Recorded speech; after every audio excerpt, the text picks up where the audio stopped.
আজকে আমরা শিখব কিভাবে ক্যালকুলেটরের সাহায্যে সেন্ট্রাল টেন্ডেন্সির মেজারগুলোকে খুব সহজে ক্যালকুলেট করা যায়।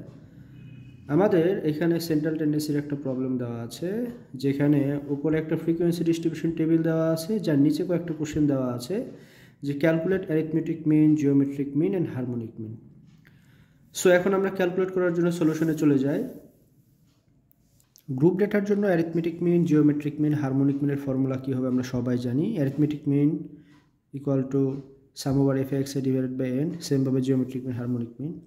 সো এই তিনটা মান বের করার জন্য আমাদের প্রথমে একটা ক্যালকুলেশন টেবিল দরকার হবে, যেখানে প্রথমে আমাদের ক্লাস ইন্টারভাল এবং ফ্রিকোয়েন্সি, যে দুইটা জিনিস আমাদের ডেটাতে দেওয়া ছিল সেই দুইটা আমরা লিখে নিলাম। এখন প্রথমে যদি আমরা আসি অ্যারিথমেটিক মিন ক্যালকুলেট করব, এখানে আমাদের এক্স এর মানটাও জানা আছে। সো এই মানটা বের করে নেওয়ার জন্য একটা কলাম তৈরি করতে হবে। তারপরে এফ আই এক্স এর মানটা বের করার জন্য আরেকটা কলাম আমাদের লাগবে। যদি আমরা সাম ওভার এফ আই এক্স আইটা পেয়ে যাই বা এফ আই এক্স আইয়ের যে সামটা সেটা পেয়ে গেলে আমরা অ্যারিথমেটিক মিনটা বের করে ফেলতে পারবো। ঠিক সেমভাবে জিওমেট্রিক মিনের জন্য F I log x I যে মানটা ছিল এইটার যদি সামেশনটা আমরা পাই তাহলে আমরা জিওমেট্রিক মিনটা বের করতে পারবো। হারমোনিক মিনের জন্য আমাদের দরকার হবে F I divided by X আইয়ের সামেশন। সো এই তিনটার জন্য আমরা তিনটা কলাম করে ফেললাম। এখন আমাদের কাজ হচ্ছে এই কলামের মানগুলা খুব সহজে বের করা এবং সামেশনটা ক্যালকুলেটর দিয়ে খুব সহজেই বের করা। আমরা একটা ক্যালকুলেটর নিলাম যেটা হচ্ছে FX991EX। সো এইটা দিয়ে কিভাবে আমরা এই ক্যালকুলেশনগুলো সহজে করতে পারি সেটা দেখাবো। আমাদের এই ক্যালকুলেশনের জন্য প্রথমে দরকার হবে এক্সআই। এক্সআই মানে হচ্ছে মিড ভ্যালু, যেটা প্রত্যেকটা ক্লাস ইন্টারভালের মাঝখানের মানটা। সো আমাদের এখানে 10 এবং 20-এর মাঝখানের মানটা হচ্ছে 15, তারপর হচ্ছে 25, তারপর 35, 45 অ্যান্ড হচ্ছে 55। সো আমাদের এফআই এবং এক্সআই এর মানটা আমরা পেয়ে গেলাম। আমাদের এরপরে অ্যারিথমেটিক মিন বের করার জন্য যেটা দরকার হবে এফআই এক্সআই এবং তাদের সামেশন। জিওমেট্রিক মিনের জন্য এফআই লগ এক্সআই এর যে মানগুলো তার সামেশন। হারমোনিক মিনের জন্য এফআই এক্সআই এবং তাদের সামেশন। সো আমরা এই ক্যালকুলেটরে খুব সহজে বের করার জন্য মোডে ক্লিক করব, আর্টে ক্লিক করব। আমাদের একটা স্প্রেডশিট চলে আসছে। এইখানে প্রথম যে এ নাম্বারের যে কলামটা আছে এইখানে আমরা এফআই এর যে মানগুলো আছে সেগুলো ইনপুট করব।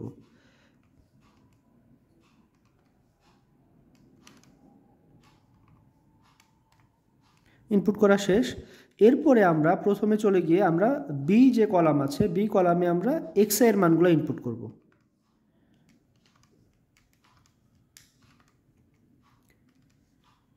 আমাদের এ কলাম এবং বি কলামে এফআই এবং এক্সআইটা উঠানো শেষ। আমাদের সি কলামে কি দরকার হবে? আমাদের সি কলামে দরকার হবে f i multiplied by x i. So এইটার জন্য আমরা এখন একটা ফর্মুলা অ্যাপ্লাই করব। আমরা C1 যে সেলটা আছে এখানে গিয়ে আমরা অপশনে ক্লিক করলাম। 1 নম্বরে আসছে হচ্ছে ফিল ফর্মুলা, আমরা একে ক্লিক করলাম। এইখানে আমাদের ফর্মুলাটা হবে A1 মাল্টিপ্লাইড বাই B1, তার মানে f i multiplied by x i. So আমরা লিখব আলফাতে ক্লিক করে এ লিখব 1 লিখব মাল্টিপ্লাইড বাই বি লিখে 1 লিখব, ইকুয়াল দিলাম। তাহলে আমাদের এখানে ফর্মুলাটা অ্যাপ্লাই হবে A1 multiplied by B1, that means f i multiplied by x i. Range কী হবে? আমরা কয়টা সেলের জন্য এই ক্যালকুলেশনটা করব। সো আমাদের দরকার, আমরা যেহেতু সিতে করছি তাহলে C1, C2, C3, C4, C5। তাহলে আমাদের লিখতে হবে C1 থেকে C5। এরপরে যদি আমরা ইকুয়াল দেই তাহলে আমাদের সি কলামে আমাদের এফআই এবং এক্সের মাল্টিপ্লিকেশনগুলো বের হয়ে চলে আসছে। আমরা ডিতে যাব। D1-এ গিয়ে আমরা কি করব? এফআই লগ এক্সের যে মানগুলো আছে সেটা আমরা বের করব। তাহলে যদি আমরা এখন D1-এ গিয়ে আবার অপশনে ক্লিক করে একে ফিল ফর্মুলাতে ক্লিক করি তাহলে আমাদের ফর্মুলা চলে আসছে। সো আমাদের এখানে এফআই লগ এক্সআইটা লিখতে হবে। তার মানে এফআই মানে আমরা কি বলেছিলাম? আমরা এফআই হিসেবে ধরেছিলাম A1 কলামকে। সো আমরা এখানে লিখব A1, দ্যাট মিনস এটা হচ্ছে এফআই। তারপরে আমাদের লাগবে হচ্ছে লগ এক্সআই। তাহলে মাল্টিপ্লাইড বাই লগ আমরা লিখলাম। এক্সআই মানে কি ছিল? এক্সআই মানে আমাদের B1 কলামটা ছিল। সো আমরা লিখব হচ্ছে B1। এই কাজটা আমরা এই কাজের রেঞ্জ কতটুকু হবে? D1 থেকে সেমভাবে D5 হবে, ইকুয়াল দিলাম। তাহলে আমাদের ডি কলামে আমাদের এফআই লগ এক্সআইয়ের যে মানগুলো ছিল সেগুলো বের হয়ে আসলো। এরপরে আমাদের দরকার হচ্ছে ই কলামে আমরা চলে যাই। ই কলামে আমাদের দরকার হবে fi divided by xi, that means a1 divided by b1। So আমরা আবার অপশনে ক্লিক করব, ফিল ফর্মুলাতে ক্লিক করব, আমরা হচ্ছে a1 ডিভাইডেড বাই আমরা লিখব হচ্ছে b1। এইটা হচ্ছে e1 থেকে e5 হবে। সো আমাদের সবগুলা মান কিন্তু বের হয়ে গেল। সো এই টেবিলটা আমরা দেখে দেখে এখন আমাদের খাতায় ফিল আপ করবো।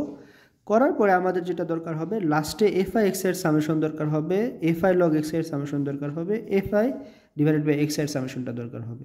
সো এইটা আমরা এখন একটু বের করি। আমাদের সি কলামের নিচে এসে গেলাম, অপশনে ক্লিক করলাম, আমরা নিচে ক্লিক করতে থাকবো। 4 নম্বরে সাম আসছে, আমরা সামে ক্লিক করলাম। এখানে আমাদের লিখতে হবে C1 থেকে C5। সো আমরা C1 কোলন C5 আমরা লিখবো হচ্ছে C5। সো ইকুয়াল দিলে আমাদের এই মানটার সামেশন চলে আসছে 2 3 4 5। সো fi x এর সামেশন হচ্ছে 2 3 4 5।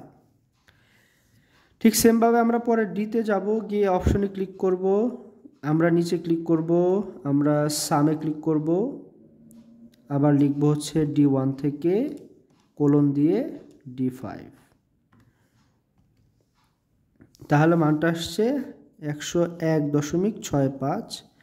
আমরা ইতে চলে যাব, এখানে গিয়ে আমরা সেমভাবে অপশনে ক্লিক করব, নিচে গিয়ে আমরা সামেশনে ক্লিক করব, আমরা E1 থেকে